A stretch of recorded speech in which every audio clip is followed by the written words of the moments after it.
जय हिंद. मी police उपनिरीक्षक शेखर, जनसंपर्क अधिकारी, पोलीस अधीक्षक कार्यालय बीड.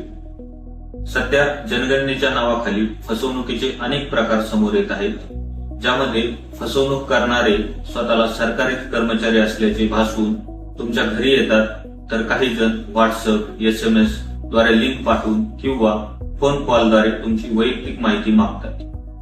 नागरिकांनी एक गोष्ट लक्षात ठेवावी की अधिकृत जनगणना प्रक्रियेमध्ये कधीही OTP, बँक खात्याची माहिती, ATM पिन किंवा कोणत्याही प्रकारचे पैसे मागितले जात नाहीत.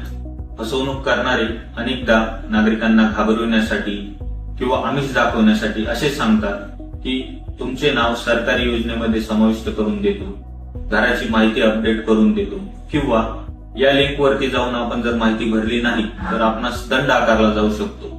अशा वेळी अनेक जण पॅनिक होऊन आपली वैयक्तिक माहिती किंवा बँक डिटेल्स किंवा OTP शेअर करतात आणि त्यानंतर त्यांच्या बँक खात्यातून पैसे काढले जातात किंवा त्यांची वैयक्तिक माहिती चुकीच्या कामांसाठी सुद्धा वापरली जाऊ शकते. म्हणूनच सर्व नागरिकांना बीड पोलिसांमार्फत आवाहन केले जाते की कोणालाही OTP, ATM पिन किंवा बँक खात्याची माहिती शेअर करू नका. अनोळखी व्यक्तींनी पाठवलेल्या कोणत्याही लिंकवरती क्लिक करू नका.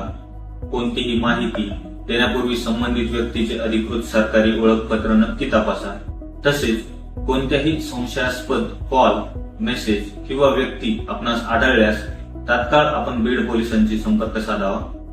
जर तुमच्यासोबतही अशी फसवणूक झाली असेल तर तात्काळ 1930 या सरकारी हेल्पलाईन क्रमांकावरती आपण संपर्क साधावा किंवा www.cybercrime.gov.in या संकेतस्थळावर जाऊनही आपण आपली ऑनलाईन